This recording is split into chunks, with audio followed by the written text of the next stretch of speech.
Hey guys, today I'm going to show you some new and hidden features of iOS 14 which is not very visible to the users, which is very significantly different from iOS 13. So let's get into Smart Stack. Now, Smart Stack is like combining two or more widgets into one. So depending on the day, depending on the location, depending on what you're doing currently, it keeps on changing, and that's very useful. Suppose you're driving and you're using Apple Maps for a location, and automatically this comes up, and that's very useful actually, because maybe you're connected to an airport, and when the battery is low, the airport widget comes out, which is very useful. And photo suggestion, I think it's pretty cool. Now iOS 14 has some significant privacy features. um, it's very different from iOS 13, and very useful. Now suppose, as you can see, there is a new icon here in the control center which says that system was using a mic, and same thing happens for the camera. If some application used the camera, the same thing is going to show up in the control center. And the next features will be, as you can see here, there is a new option for Wi-Fi address. So it's written use privacy, use private address. So that means that the default MAC address of the phone is going to be replaced with an private MAC address. So it's going to be very difficult for them to track you down. It's going to be very useful, especially when you're connected to public Wi-Fi, so no one is going to track you out. Now there's a new feature under General.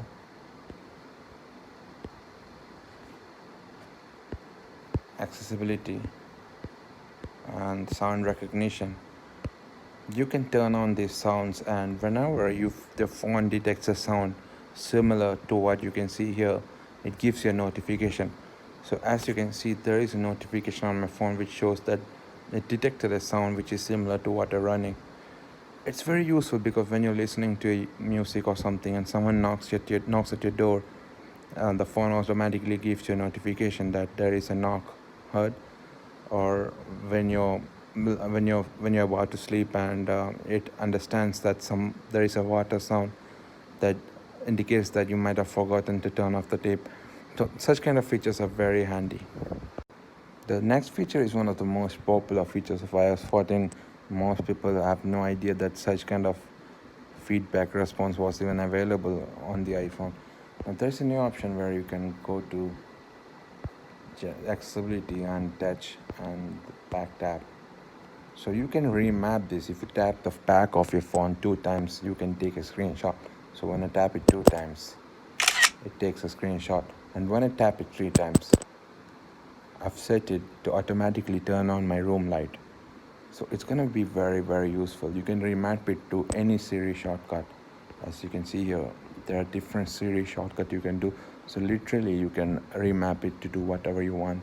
And there is also a widget here for Siri shortcuts. You can assign all your shortcuts here, and within that tab you can do exactly what you want to do with very quick response.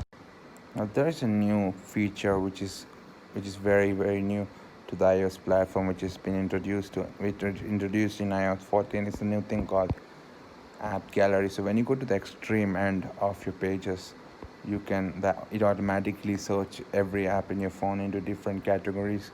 So you can, instead of just having those random pages, you can switch it off here, and instead have only the app gallery switched on. So it's going to be very useful to get only those apps you're specifically looking for without much struggle. And yeah, that's pretty good. So basically in this video, I've only talked about those features which is entirely new, which is completely innovative. iOS 14 has obviously faced a lot of criticism for copying a lot of features from Android.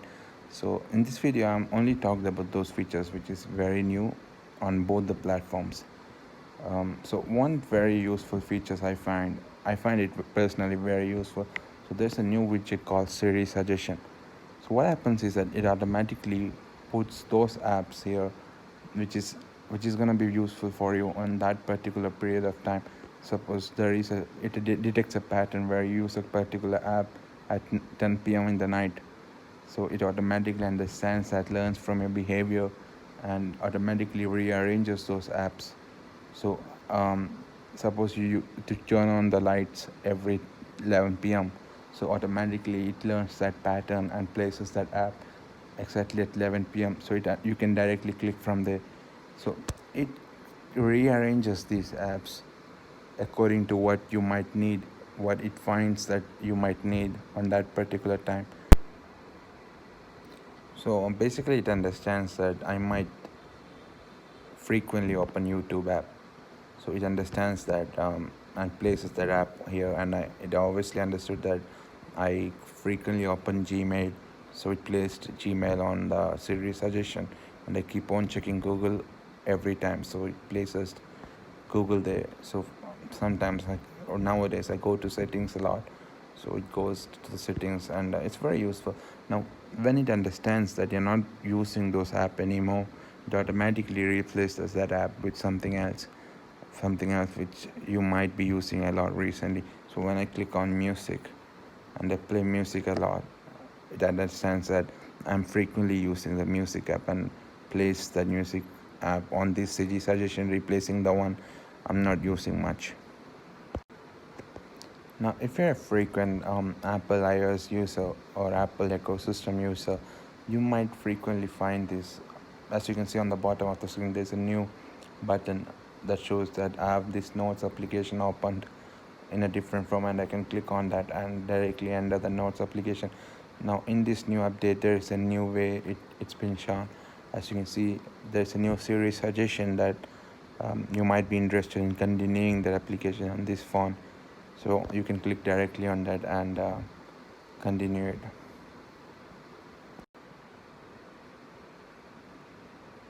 Now there's a different manner in which you can share your photos with an application. As you can see, I've opened Instagram here, and when I go to the photo section, you can select a particular photo, only a particular photo, to be shared with the app, instead of allowing Instagram the access to the entire photo library. You can select only few photos to be shared with Instagram instead of the entire gallery. So this is a very useful feature if you're concerned on the privacy of your phone. Now I think that's all, and that's all the features which is completely innovative on the iOS 14 platform.